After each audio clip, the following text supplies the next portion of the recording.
ആവർത്തിച്ചു പഴകിയ പ്രമേയങ്ങളാണ് ഭൂരിഭാഗം സീരിയലുകളും കൈകാര്യം ചെയ്തത്. സ്ത്രീകളെ ദുഷ്ടകഥാപാത്രമാക്കുന്ന പ്രവണത അതേപടി തുടരുന്നു. കുട്ടികൾ അഭിനയിച്ചതുകൊണ്ട് മാത്രം കുട്ടികളുടെ ഹ്രസ്വ ചിത്രങ്ങളാകുന്നില്ല.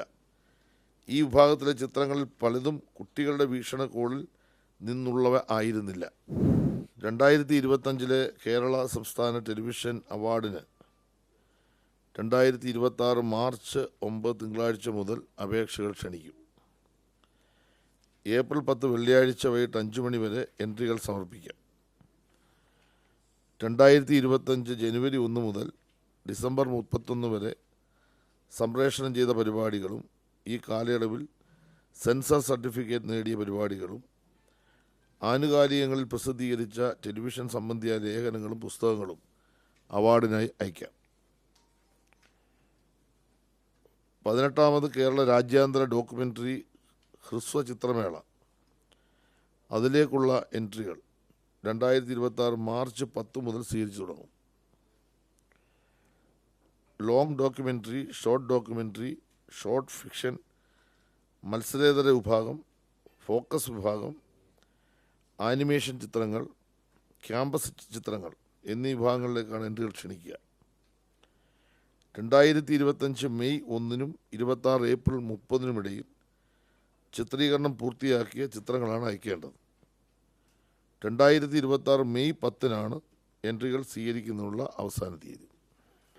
33ാമത് കേരള സംസ്ഥാന ടെലിവിഷൻ അവാർഡ് 2024 എല്ലാവരുടെയും അനുവാദത്തോടെ ഞാൻ പ്രഖ്യാപിക്കുകയാണ്.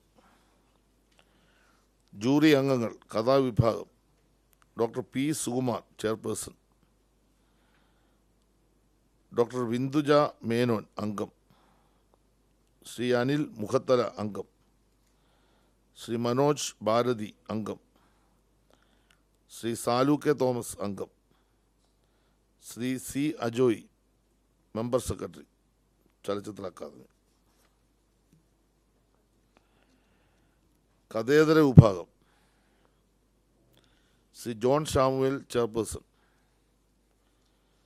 ഡോക്ടർ ഷിലൂജാസ് എം അംഗം, ശ്രീ എം കെ രാംദാസ് അംഗം, ശ്രീമതി ലക്ഷ്മി മാക്സിം അംഗം, ശ്രീ കെ പി രമേശ് അംഗം, Shri C Ajoy member secretary academy. രചനാ വിഭാഗം: doctor Vatsalan Vathusseri chairperson, doctor Rajan Perunna അംഗം, ഡോക്ടർ രശ്മി ജി അംഗം, C Ajoy member secretary academy. 33ാമത് ടെലിവിഷൻ അവാർഡ് നിർണായക കമ്മിറ്റികളുടെ പരാമർശങ്ങളും നിർദ്ദേശങ്ങളും.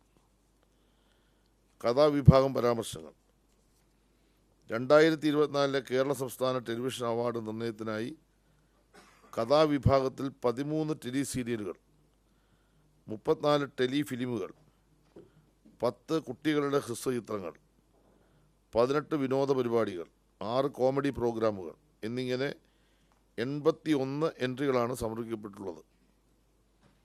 സമർപ്പിക്കപ്പെട്ട ടെലി ഫിലിമുകൾ പുലർത്തിയ നിലവാരം സീരിയലുകൾക്ക് ഉണ്ടായിരുന്നില്ല. ആവർത്തിച്ചു പഴകിയ പ്രമേയങ്ങളാണ് ഭൂരിഭാഗം സീരിയലുകളും കൈകാര്യം ചെയ്തത്. സ്ത്രീകളെ ദുഷ്ടകഥാപാത്രങ്ങളാക്കുന്ന പ്രവണത അതേപടി തുടരുന്നു. സീരിയലുകളിൽ ഭൂരിഭാഗവും അന്യഭാഷാ പരമ്പരകളുടെ അനുവർത്തനങ്ങളായിരുന്നു. മൗലികമായ സൃഷ്ടികൾ വിരളമാണ്. സാങ്കേതിക വിഭാഗത്തിലും സീരിയൽ പൊതുവെ നിലവാരം പുലർത്തിയില്ല.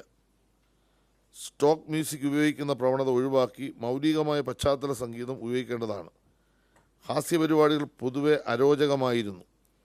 കുട്ടികൾ അഭിനയിച്ചതുകൊണ്ട് മാത്രം കുട്ടികളുടെ ഹ്രസ്വ ചിത്രങ്ങളാകുന്നില്ല. ഈ വിഭാഗത്തിലെ ചിത്രങ്ങളിൽ പലതും കുട്ടികളുടെ വീക്ഷണകോണിൽ നിന്നുള്ളവ ആയിരുന്നില്ല. ഇതിൻ്റെ നിർദ്ദേശങ്ങൾ ഞാൻ വായിക്കുന്നില്ല. കഥേതര വിഭാഗം പരാമർശങ്ങൾ: ആകെ 140 എൻട്രികളാണ് പരിഗണനയ്ക്കെത്തിയത്. അവയിൽ നിന്ന് 15 പുരസ്കാരങ്ങളും 3 പ്രത്യേക ജൂറി പരാമർശങ്ങളുമാണ് നിശ്ചയിച്ചത്.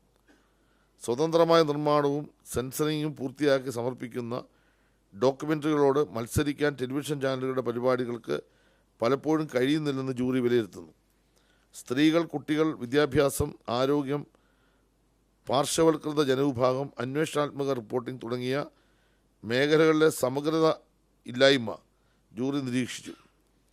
വാർത്താധിഷ്ഠിത പരിപാടികളിൽ കൃത്യത, അവധാനത, മിതത്വം, വസ്തുത, നിഷ്പക്ഷത എന്നിവയുടെ ഗുരുതരമായ അഭാവം ജൂറി ശ്രദ്ധിക്കപ്പെട്ടു. എൻട്രി ഫോമുകൾ പൂരിപ്പിക്കുന്നതിലെ അശ്രദ്ധയും അപൂർണതയും കാരണം അർഹതപ്പെട്ട പല എൻട്രികളെയും പുരസ്കാരത്തിനായി പരിഗണിക്കാൻ ജൂറിക്ക് കഴിഞ്ഞിട്ടില്ല.